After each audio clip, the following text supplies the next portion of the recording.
Hello,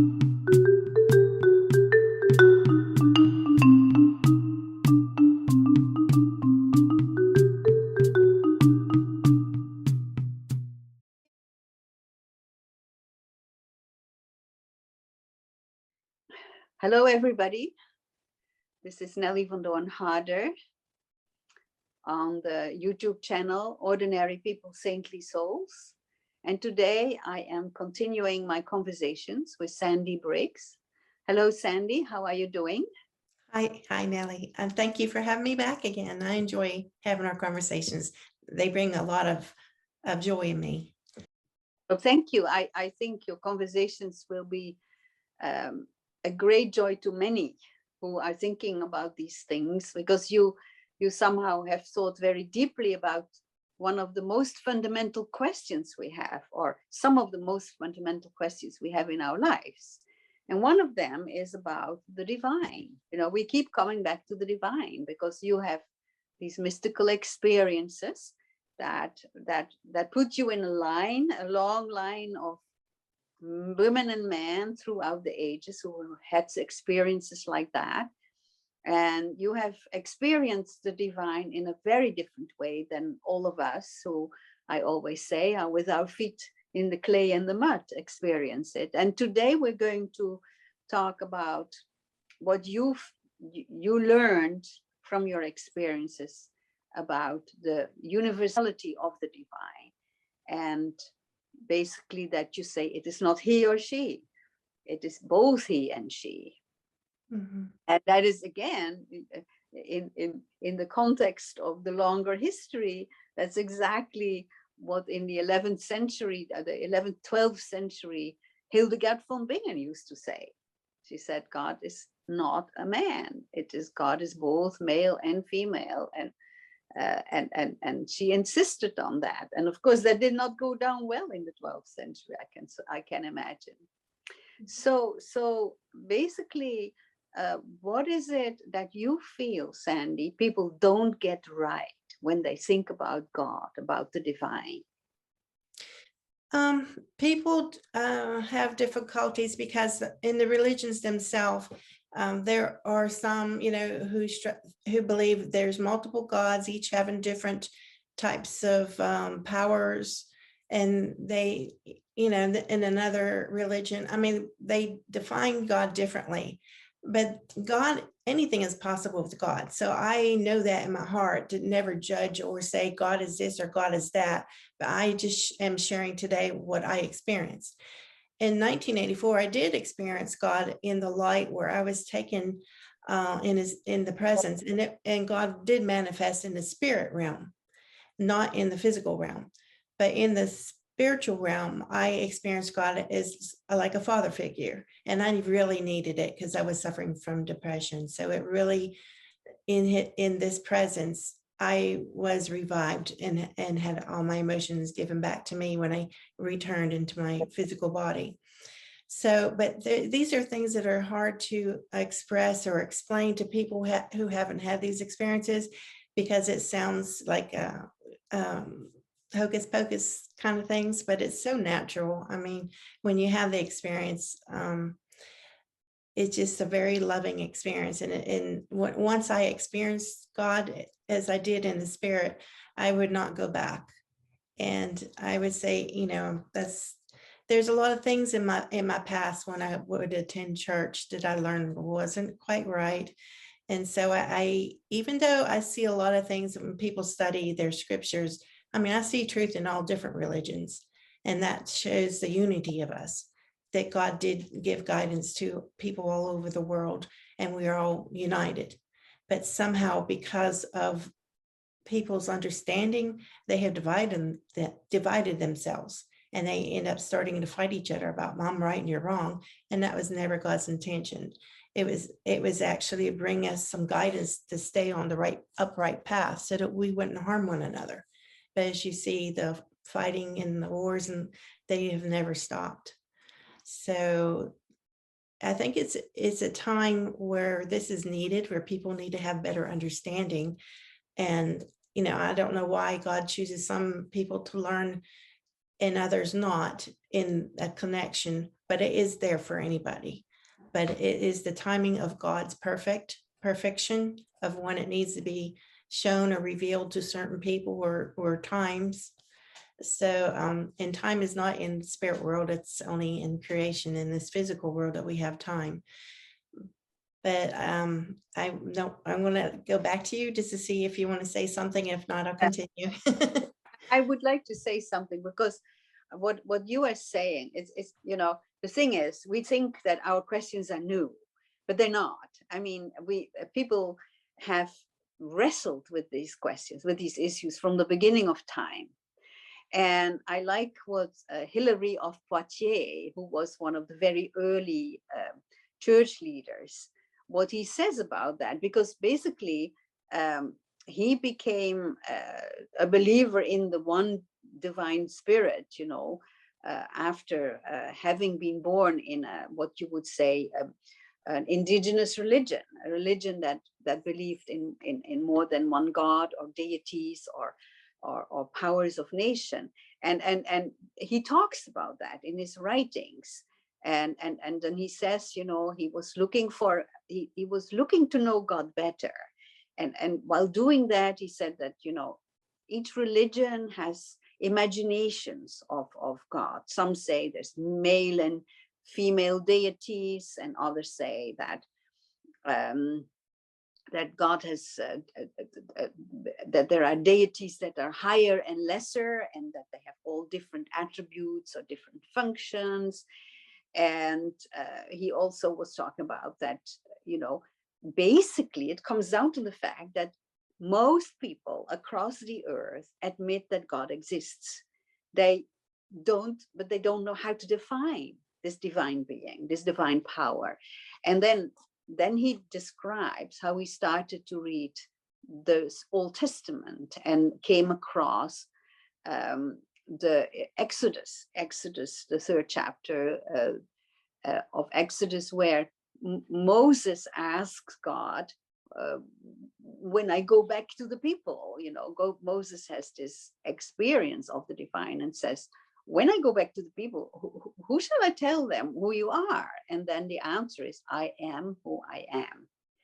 And that to Hilary of Poitiers was extremely relevant. I am who I am. Say this to the people of Israel, I am has sent me to you. And that is in Exodus, the third chapter, the 14th verse. And then Hilary says, I was filled with wonder at this perfect definition, which translates into intelligible words of the incomprehensible knowledge of God. Nothing suggests God better than being. He who is can have neither end nor beginning, and since God's eternity cannot contradict itself, in order to assert his unapproachable eternity, God needed only to assert solemnly that he is. And of course, Hilary speaks about he, because, in the time that he lived, I think they didn't think about binary gender and things like that. But this shows, that people across nations, across ages, have been searching, what is this? And then we get glimpses of people in a line of the prophets and mystics who somehow caught a glimpse of this and then try to explain that to us. And that's what you're basically doing today. So, and you say people have it wrong. They divide themselves. So how do you think, what do you think does that mean? For example, we are divided in many religions, and within religions, we are divided in many denominations. What is your impression about that? What would you like people to think about in that context? It's like when I think about that question, I'm led into different tangents. But what I saw of when what I said before, I didn't see God, but in the spiritual realm, and it was as like a fatherly being. But and and he embraced me, which I was just shocked, that God would do that. But then like 15 years later, I experienced God very different, but I was always open. I never said that God, just because I experienced God as a man, being on the throne, just like it does talk about that in the Old Testament. So Judaism and Christians believe in a God that would be on a throne, and they seek that. But that's not really the wholeness of God. It's a manifestation of God. God can be and do whatever God wants. Everything in this world came from that one creation source. And 15 years after I experienced what I had just shared with you, I experienced God. It was not in any type of visual thing, but I was taken into this. It's like a static screen of pixels is the only way I can describe what it felt like or what I sensed, even though I really didn't see anything, but I knew it's a presence. And this presence was that I was there amongst all these pixels, but the other pixels didn't seem like they were aware. It's like they were more asleep. But I was watching and I was witnessing a conversation of God, which I call God or the source or all that is, was having a conversation, but it was a sense of a masculine sense and a feminine sense communicating back and forth. And so God to me, that experience was not just masculine or not just feminine, but it was the combo. It was everything. So everything that we see reflected in our world, the maleness and the femaleness was divided because we're supposed to come back together. That's like a huge sign that we're supposed to come back together. And, the way this world is, we just kept dividing and dividing and dividing. And the more we divide away in religions and our cultures, they divided us and we began fighting each other. And that was never God's intention. I mean, God saw a culture, if they're fighting, he gave them the information that they needed to help them survive. It's always about survival. And then there was a group in another nation and they were fighting and they needed help. So God sent information there. And they might not be exactly the same, but it's what this group of people needed, which is still tied in the core of it, the same source. But the information from God is so huge. Like it says in the Old Testament and the Quran and in Judaism too, all three of those. So, if all the trees were paper and all the water, all the oceans were ink, it cannot contain all the words of God. It's just so huge. And when I received this, it's like a download of information and experiencing this, God loved each and every human being, nobody higher than another. And, then we had to talk before, I don't want to go back into that again, but we think or wonder, how can God love those who cause genocide, things like that. But God sees this as someone who needs to learn. It's like a child. And, like if a child played with firecrackers and they got hurt, they need to learn from it, not to do it again. So the way that the world was formed was for us to have experiences with our own free will. And that means that we are permitted to make mistakes. And a lot of the religions have made the rules so strict that if you break a rule, they want to punish you. But that wasn't the intention of it, was just to bring us back, to learn from the mistake and then come back to learn to live amongst each other in peace and harmony. And that was the blessing that God gave from the very beginning, that we would be blessed if we followed the upright path. We would have many blessings. But if we chose from our mistakes to keep going down in the wrong direction and we're harming one another, we're going to reap what we sow. So he gave us that guidance to warn us, be careful how you use what's in your heart. This is the most important thing, is to protect your heart and your emotions, because that's where the energy that we express outward into this realm, in this world on earth, is going to reflect back to us. So those who choose to harm one another, that's not going to lead anybody to peace.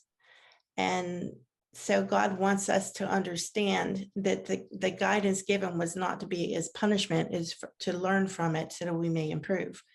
I mean, if there was no room for forgiveness, then if anytime we would make a mistake, why did God not kill us then? We do have, we're supposed to use our brains, and these are life experiences. He loves us, and he does not want us to make these mistakes. But those of us who do the extreme horrible things to one another, they need to be, that's a big sign that we need to reach our children and teach them before they grow up and to become these type of people that's put a lot of harm in the world. Can I interrupt you for a minute? Sure. Because you're bringing up so many things, Sandy. Well, look at my brain. I'm there. Yeah. No, because the first thing you bring up when you say we need to connect, I think what you are saying, if you say like how you experience the divine as male and female, the first thing we need to do is to have better connections, more peaceful connections between male and female, men and women, because we know that by itself is very problematic, right? How men and women treat each other, and how some religions have made certain rules for women, especially as women. We can say, the women kind of tend to lose in most religions, and the men have the power and the women do not. And so what you're saying, if the divine is, both male and female, and these two are in conversation with each other, that means that women, I'm not saying women should become bishops or immediately go up in church hierarchy. It's not about that, but that women are very much the same as men. And I know that the Quran talks about that very beautifully, that, on the spiritual level, male and female are exactly the same. There is no difference. That believers, those who are believing, those who are devout, I didn't bring the Quran today, otherwise I could quote it, but that they are all getting the same reward. It is all about the life of in the spirit, and the life of how you treat the other, how you treat your the fellow human beings. So that's one thing I hear you bring up. The other thing I hear you bring up is the fact that you say we made God into some kind of angry, raging figure sitting on a cloud or a throne in the sky. And then the third thing that you're mentioning is really what Hindus would call karma.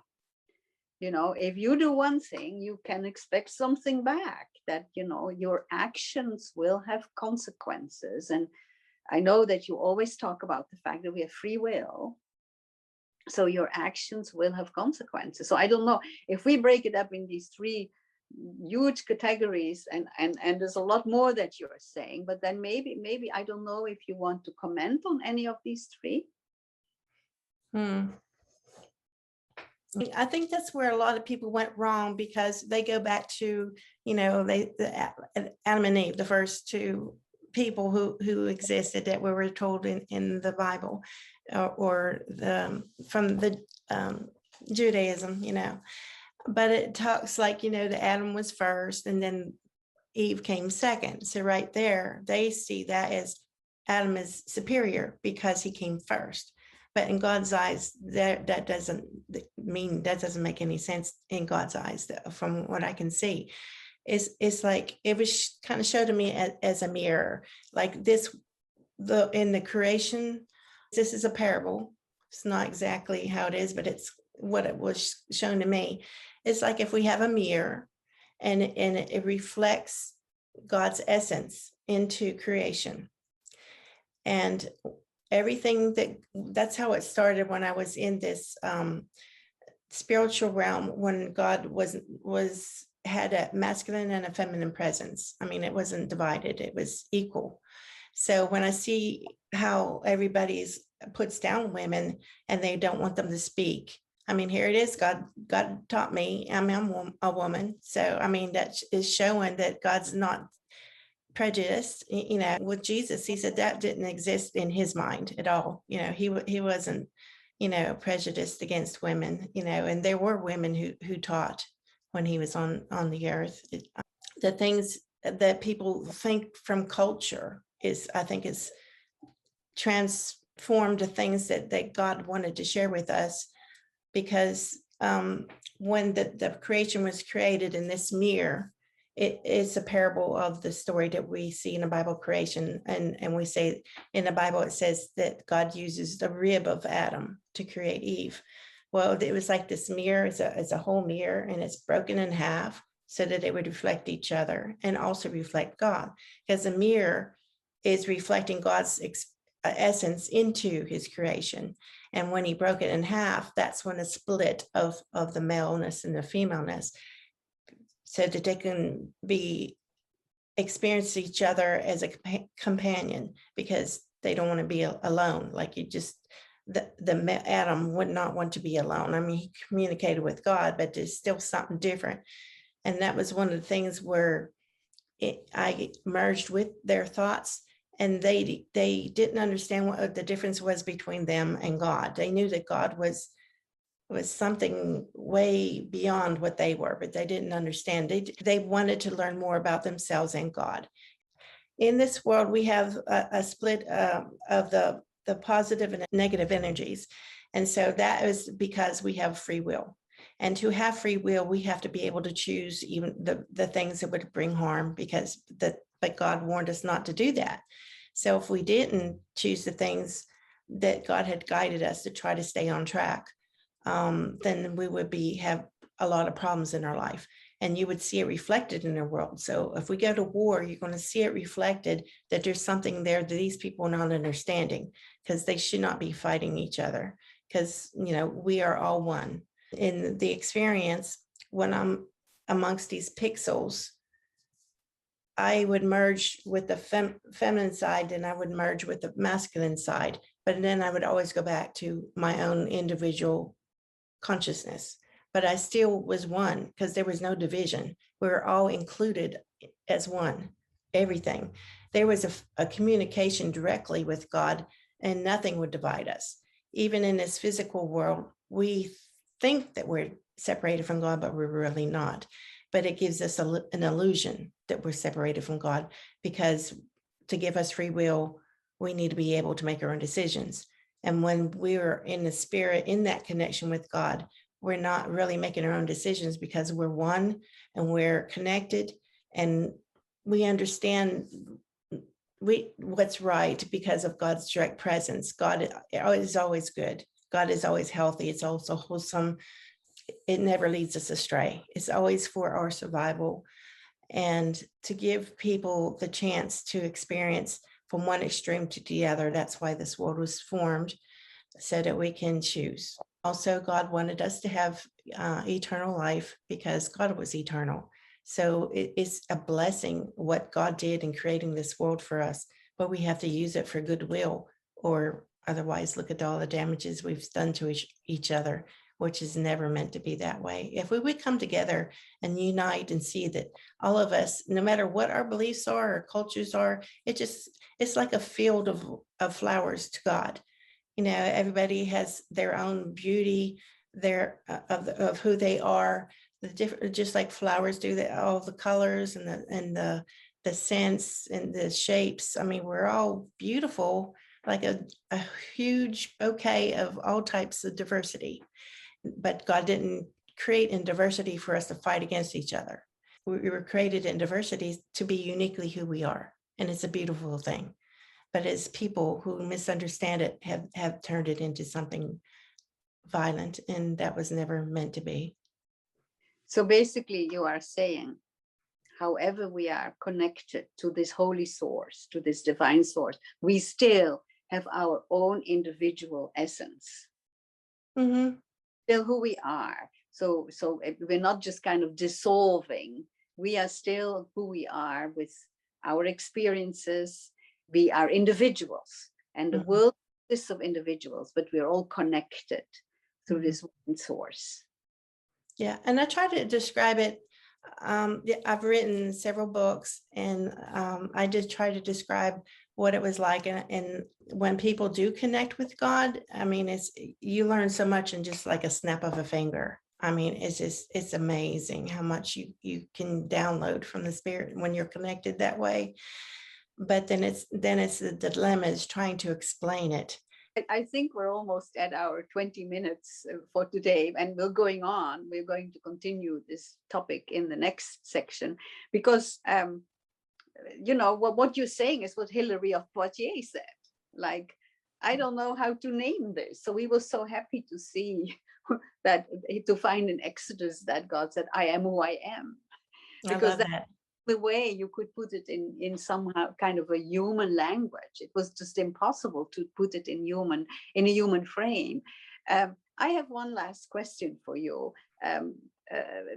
How do you go on in life after you've had an experience like that? Like, what do you do the next 5 minutes? You have this massive experience, and I know because, for us who don't have them, we just cannot imagine. You don't come back floating or halfway, between sky and earth. But so what do you do next? Well, as a human being, how do you continue living after you even like the hour after you had this experience? Mm. I mean, I'm just as human as anybody else. So I mean, I cook and clean and do eat everything that everybody else does. There's nothing different Right. about me. But in the beginning, when I first had these experiences, I did find it difficult because it's like I had one foot here and one foot in heaven, and they were contrasting so much that I had trouble with it. And it took me years to get to where I feel I'm here now and in my awareness. So I need to talk and share here. But you kind of got to detach myself from there. But yet when I'm thinking, I'm still have that connection that I had before when God communicated with me. It doesn't ever leave. It's always with me. So, but since it's so vast, it's so huge. That's the difficulty, to slowing it down. And it took me a long time to write my books because as I'm writing it, I'm still going on the different topics and trying to explain each thing. So it was difficult. I thought I'll show one of your books for That's my those. first book. This is your first book, and you're talking about much of what we mentioned today in this first book, so people can get it through Amazon. And a God experience in the light, a transcendent experience of the spirit by Sandy Briggs. And I think we want to stop for this segment for now, and then we continue talking in the next one. So thank you very much, Sandy, for sharing these really, what can I say? We need some time to process all of this, right? This is not something that all of us who hear this, this doesn't fall into some kind of a frame of reference that we all have ready made. We need time to think about this and in each of our lives to somehow place it. Your experience. How do we translate it into our daily lives? What does it mean for us as human beings? So thank you very much. And I think that is the question we take up for the next segment, that we think about, how do you translate this? And I mean, apart from the very large questions like stop the war in the world, stop hunger, how do you translate this as an individual in your daily life? You say you cook and clean, right? When push comes to shove, we all do ordinary things every day. Mm-hmm. And so maybe we can continue talking about that in the next segment, in the next episode. For now, I'm going to say goodbye. This was Nelly van Doorn Harder for the YouTube channel Ordinary People, Saintly Souls. And I am talking today with Sandy Briggs about her mystical experience about the divine. Thank you very much, Sandy, and see you soon again.